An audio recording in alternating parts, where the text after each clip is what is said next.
all of the ingredients are in place for severe thunderstorms. And just to show you what I'm worried about as I zoom out, look at this line of storms back to our west that is about to cross into eastern Arkansas. The National Weather Service is changing the verbiage to a catastrophic tornado. That is an incredibly powerful tornado. It almost just makes your stomach drop. You can see right there some power flashes. So that was doing damages to power lines, something with very violent characteristics. We've got another town under the imminent threat for a tornado. Selmer, you are running out of time very quickly. If this does not change fast, this is going to be a very bad situation for Selmer. This is a deadly tornado that will take your life if you do not take shelter. We've got a tornado on the ground in Tate County, Mississippi, west of Senatobia. It just crossed Highway 4 west of Senatobia. That is it right there, and it's coming into Coldwater right now. This is a tornado emergency now for Early Grove, Grand Junction, Moscow, Michigan City.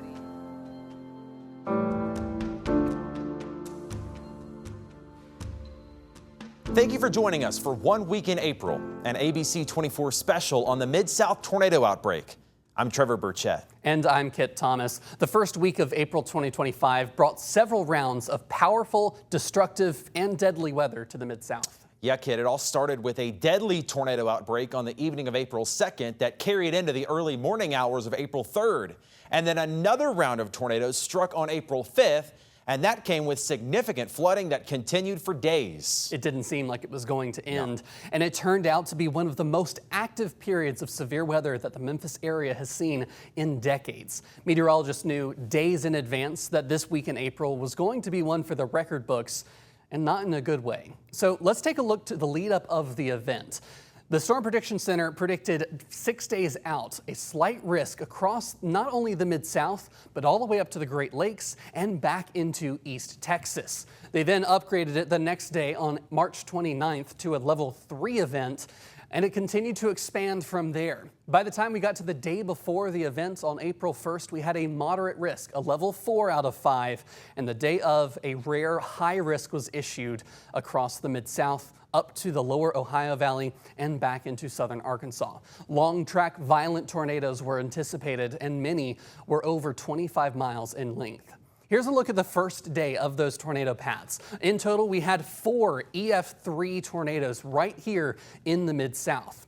Let's take a look at some of those radar images as these storms were in progress. Off towards the Lake City area in Arkansas, a tornado emergency was issued. Fortunately, no one was killed from this particular tornado. After midnight, we had another wave of severe weather across northern Mississippi. The Senatobia area also had an EF3, and that storm would continue to produce more tornadoes later on. The Selmer, Tennessee area saw a damaging tornado that had 5 fatalities as it rolled right through the center of town.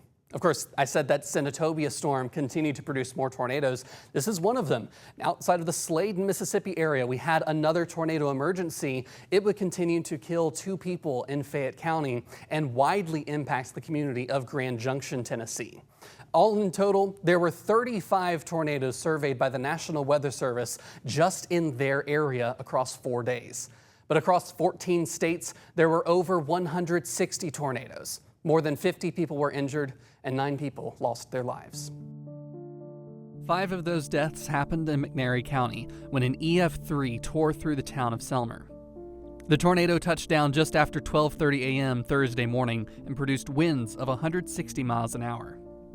The tornado reached peak intensity as it crossed Highway 45 into Selmer, damaging numerous homes on the northwest side of town. Cars were thrown into the air, many landing upside down. Businesses like gas stations and laundromats completely gutted by the fierce winds. Many intersections nearly unrecognizable as debris scattered the landscape. McNairy County officials say the tornado and flooding combined caused an estimated $30 million in damages. 5 people were killed and 14 more injured. Our Leah Williams was in Selmer the day after the tornado hit, and she spoke with residents who were still in shock about what happened the night before. At first I didn't realize it, but Like that side of that car, that's my mom's car. It's all dented up. This right here, we're guessing it's from the store over there. I mean, you can see how big that tree is. We've had plenty of storms. It's knocked limbs off, but I mean, it pulled that thing right up the ground, man. I mean, it was two of them right next to each other. We really got hit with the worst of it because the tree, but the rest of it, all of them's leaking because it tore the roof right off. But other than that, I'm glad all the people down there was able to make it. When the fire department showed up, there was a fellow, an old guy down there that I keep an eye on sometimes. He was trapped. It was just wild. It's most certainly real, but it feels like the most unreal thing I've ever been through. By far, one of the hardest hit parts of Selmer was actually just to the west of downtown, right here along New Bethel Road. Winds inside of this deadly EF3 tornado reached to 150 miles an hour in this area. I'm standing next to what once was a neighborhood of homes, now completely reduced to piles of rubble by the tornado's power. Decades of cherished memories now reduced to nothing. Weeks after the storm, this area is still mangled with debris and even cars battered by the fierce winds. For many years, these steps led to the front door of someone's family home. In the fierce winds of the Selmer EF3 tornado, that home flipped over and blown several feet back. While the tornado changed lives, people we spoke to in Selmer say the town's spirit is stronger than ever as they start the long road to recovery. Our Kevin McNamara has more. All I could remember is just them hollering, "Granny, help, Granny, help." Melinda Sanders was at home with her grandchildren in Selmer on the night of April the 3rd when an EF3 tornado ripped right through her neighborhood. It was awful. It was very scary. You know, my main problem was I was trying to take care of my grandbabies. I wasn't concerned about myself. I was concerned about my grandbabies. Sanders and her grandkids would make it through unharmed, but her home has severe damage. She's been able to stay with friends, but others weren't so lucky. 5 people were killed and over 1,000 buildings were destroyed.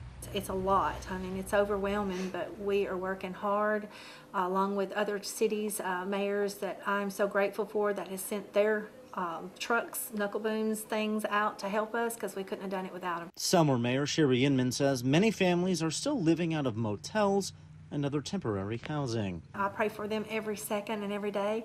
I'm so proud to be a part of a community that does support and has a lot of love and care, but it's just going to be a long time to get this devastation of this tornado put back together. Some federal assistance is on the way, but it's not likely to cover much for families who have lost everything. Volunteers and other nonprofits have been stepping in.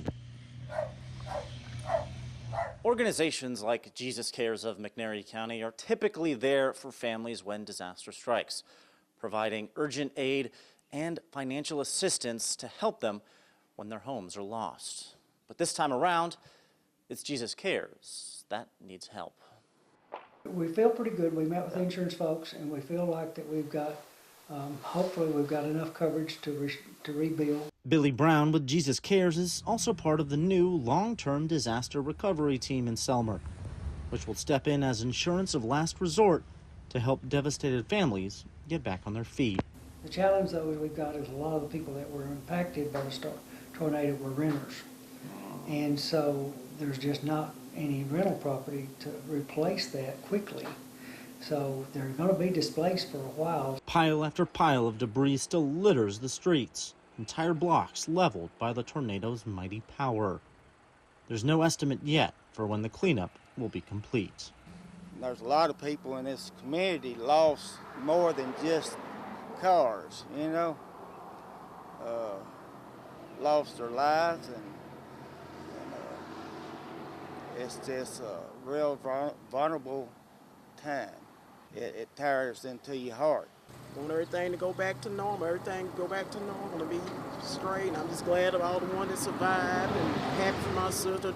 They've had a big blessing, and I just pray that everybody get back to normal.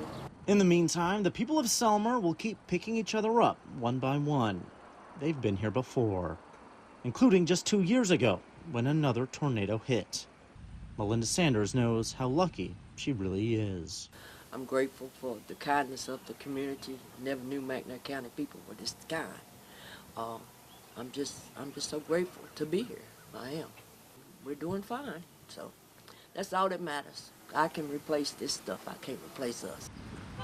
And slowly but surely, the town of Selmer gets back to work as the recovery process they know will be painful gets underway in earnest. But through their faith in each other, they know it will come. Reporting in Selmer for ABC 24, I'm Kevin McNamara. About an hour later, only 50 miles west of Selmer, another tornado would touch down in Marshall County, Mississippi, tearing a path of destruction across the state line into Tennessee. The tornado first touched down near the Sladen community north of Holly Springs, producing EF3 damage to several homes and snapping trees in half. The tornado maintained its intensity as it crossed into Fayette County, Tennessee, passing just south of the communities of 45 and LaGrange.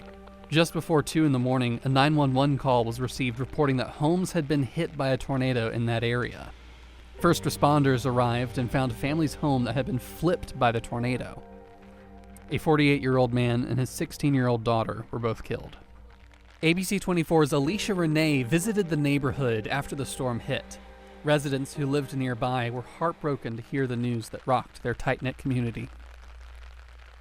Tree limbs, cars, and household items scatter across this ground, all that remains of a family's memories after a devastating tornado in the early hours of April 3rd. Neighbors described their terror as multiple tornadoes carved through their town, destroying property and claiming lives. Nearby resident Rita Tucker expresses gratitude for her survival and shares what she believes others should do during this difficult time. You never know how a storm will do. You don't know if you'll be affected the next time. All I can say is just, if you're not close to God, get close to God. We did speak with Ray Garcia with the sheriff's office, and he said this was the only home severely affected in this area. Now, right behind me is family looking through those home items to find something valuable they can cherish for a lifetime. In Fayette County, I'm Alicia Renee. All tornadoes are dangerous, but when they hit at night, they can be even more deadly. While we didn't have many fatalities that night, in Fayette County, we did have 2. A father and his teenage daughter were in their manufactured home when the tornado hit. Not much is left but the foundation and pieces of debris which were thrown by the wind. A couch, a laundry basket, a truck bed, pieces of insulation just hanging from trees. A few hundred yards away, we found a mattress lying amongst the woods and broken trees. At this point, the tornado was still just an EF2, and it wasn't over yet. It continued northeast towards Grand Junction. Here, the town took a direct hit, affecting many of the people and businesses. At that time, the tornado was over a half-mile wide. Now, ABC 24's Desmond Nugent checks in on the recovery and rebuilding efforts. While the community of Grand Junction might be small, the devastation from an EF3 tornado has hit this small town in a major way. However, it's the strength and faith of rebuilding a brighter future is what's keeping people here together. Brick by brick is how Jay Ulrich plans to rebuild Grand Junction Church of Christ. The minister says reality set in once a construction company demolished a structure that once stood the test of time until an EF3 tornado destroyed the church. I talked to a lot of people. It was something that they saw and like to look at. See it totally destroyed was kind of heartbreaking to me. What's in here?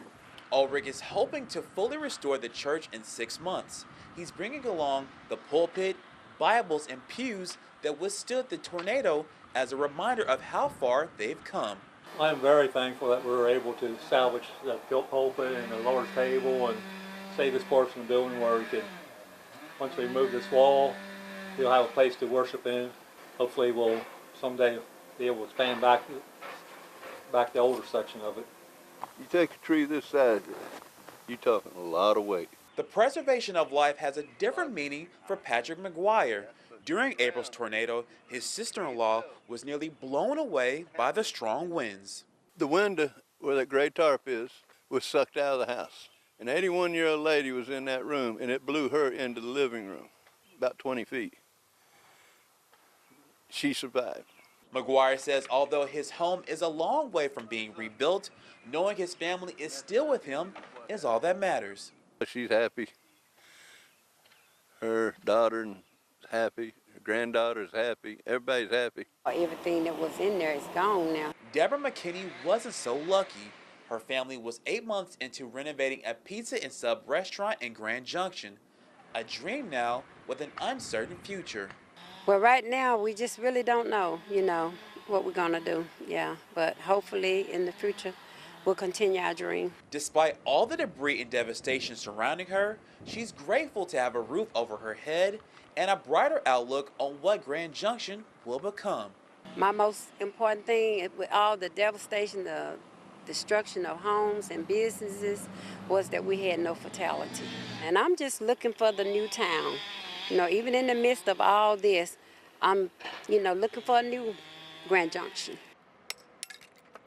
In Grand Junction, Tennessee, I'm Desmond Nugent.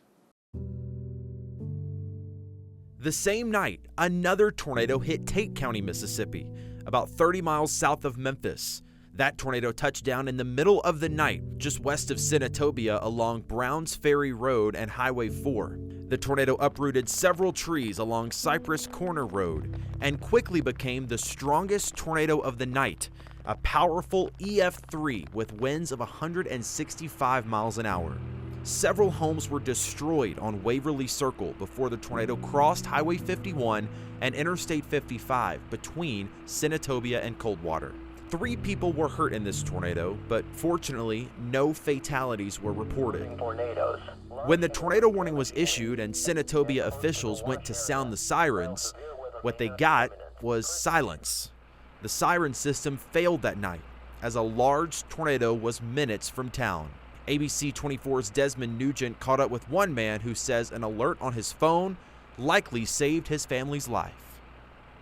It was a blessing to us. It went off at 12:03 and woke me up, and I was able to get my family in the safety, in a matter of minutes. Greg Griffin believes a text message saved his family's life. The code red alert system warned his family of the approaching tornado, giving them critical seconds to seek shelter when they face imminent danger. Without it, my daughter and my grandson would have been in that room right there where there's no wall anymore. And they found one of his toys about 1.5 miles out in the county, one of his little Mickey Mouse toys, so they very well could have been with it. Gregory Cox, a longtime resident of Senatobia, says he never heard their tornado siren during the storms or in a few years. Be honest, I ain't heard that thing in a long time. The Senatobia Fire Department says despite their efforts, their warning system failed. They made another attempt this morning to ensure the sirens will work in the future. I did not hear a siren or nothing. I was looking at the news and stuff, the weather, to see what they was gonna say. That's about it. I hope that, they get it together and the siren will go off and then people feel comfortable. Although the Senatobia Fire Department declined to speak with me on camera, they did confirm that 3 of their tornado sirens within the city limits, one of them is just behind me, will be ready for the next severe weather event. In Senatobia, I'm Desmond Nugent. It's important to remember that you should never rely on a tornado siren as your only way to get a weather alert. Officials suggest you have several ways to hear about severe weather. The Weather Service really stresses that individuals have numerous ways to get severe weather warnings. That could be a NOAA weather radio. That could be your preferred media outlet, whether it be TV or radio. The wireless emergency alerts are really important. You have to have those turned on in order to get them, but that is a great way to get weather information, especially at night. Meteorologists also suggest using the phone a friend method, calling friends and family to let them know when severe weather might strike, in case they aren't paying attention. While no one was killed in the Senatobia tornado, homes were destroyed and memories were reduced to rubble. We visited Tate County to see how the recovery process is going, and many residents we spoke to tell us they're just thankful everyone's okay. It was scary, like it was very scary. And I didn't realize how bad it was till like the next day, and I seen everything that happened. Communities in Senatobia are still picking up the pieces after a tornado hit around midnight in early April. Recovery efforts began that same night, led first by the volunteer fire department. So many things went right in the recovery, but the fact that there was so much damage and so few injuries, to me, that's a miracle. Officials report 50 structures damaged, 24 to 25 which were a complete loss. This one is just one home that was completely destroyed. Despite the damage, no deaths were reported. Stevens says 3 people were taken to the hospital but were released. In the aftermath, students have been helping their neighbors clean up the devastation. I feel like if this happened to me or anybody else, she would do the same thing for them. And, you know, it's really hard when something like this happens. Actually, like seeing the damage and having to help out with it. I mean, it's going to take a group effort to rebuild. We all got to work together. It's humbling to know that I live in a county with good people that take care of each other. Stevens says a red alert system was sent out ahead of the storm, but some say they never received it. Now officials are pushing for people to sign up. The current recommendations from FEMA and MEMA are to use more than one warning system. In Senatobia, I'm Shakina Davis, ABC 24 News. Arkansas was also hit hard by April's tornado outbreak. A large tornado touched down in northern Poinsett County, tearing across Interstate 555 near Truman. The tornado was captured live on ABC 24 from this Arkansas Department of Transportation traffic camera. The tornado then carved a path of destruction into Craighead County. One of the hardest hit communities here was Lake City, where a resident captured the massive tornado barreling past. Miraculously, no one was killed in the Lake City tornado, but this small community has been forever changed by this storm. Our Shakina Davis visited Lake City in the days after the storm to get a look at the cleanup process as crews were pouring in to help. What you're seeing from above is the devastating aftermath of a terrible storm. But down here on the ground, crews are helping clean up the damage. We're just out here trying to help everybody clean up, and it's really making a lot of people happy, and that's really what we're going for. Lake City, Arkansas, home to 2,326 residents, now sees volunteers swarming neighborhoods as recovery efforts intensify following a devastating tornado on April 2nd. Cleanup crews blanketed the community, helping desperate residents salvage belongings from their homes. The Craighead County Emergency Management Team reports 24 structures suffered damage across the county. The devastating toll includes 18 homes completely destroyed, 3 with major damage and 2 with minor damage. It's terrible. Mother Nature has a way of showing us what she can do, and it's terrible. I feel sorry for all these people, and you know, we have a prayer every morning in our safety meeting, and we pray for these guys every day. Southern Baptist Disaster Relief had their team out cutting trees. I'm blessed to see people coming in to Lake City and other communities and our community working together. They were out picking up trees and other debris from the yards, recovering items that were still salvageable, and offering words of encouragement to the impacted residents. For these people, you know, this could be the worst moment of their life, and so we just try and come in and be a blessing to them and raise them up a little bit. People will be out to help for as long as they can. Well, so far, our communities together, working together, you know, everybody working together, you know, they say it's going to take about probably a week, get it cleaned up. We'll probably have it cleaned up in 2 days. Nearly a month after the storm, cleanup is continuing in Lake City and throughout Craighead County. Residents say the outpouring of support and assistance has been enormous, so much so that they've even had to turn away some extra help that they didn't need at the time. We're a real close community, working together and sharing, you know, helping each other. Lake City continues down the long road to recovery, but just like in Selmer, Senatobia, and Grand Junction, the spirit of community lives on, something a tornado can't blow away. For now, residents continue picking up and rebuilding, piece by piece. Significant flooding was another incredibly impactful part of this storm system. Over just 4 days, Memphis and most of the Mid-South saw over a foot of rainfall. Some parts of the metro even saw over 15 inches. The National Weather Service calling this a generational, once-in-a-lifetime flooding event. The heaviest rain fell on that Saturday, April 5th. It started fast and heavy, and it seemed like it might never stop. Hours and hours of heavy rain started to take its toll. By lunchtime, roads were becoming covered in the Memphis metro. Drivers took the risk to drive through flooded interstate lanes at I-40 and Danny Thomas. Underpasses in Midtown filled with water, leaving cars stranded. Significant flooding was reported in every corner of the city, from Poplar Avenue in East Memphis to Whitehaven, where residents had to be rescued from an apartment complex. In Hickory Hill, with rain still coming down, 17-year-old Kadarius Smith sprung into action.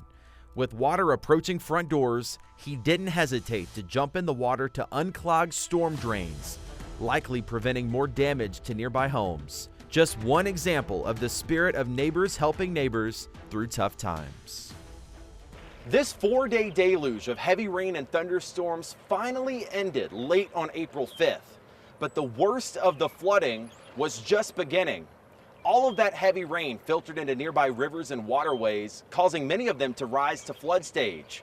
From the Obion River down to the St. Francis River and right here on the Mississippi, high water levels threaten communities for days to come. Our Scott Mattis has more. Flooding isn't uncommon in this part of the country in the spring months, but residents told us the way the water rose this year was way quicker and higher than they're used to. We've seen it over this road, blocking a lot of us, but never this high coming up on us like this. Towns along the Obion River in Dyer County were some of the hardest hit. They were forced to evacuate as the river rose.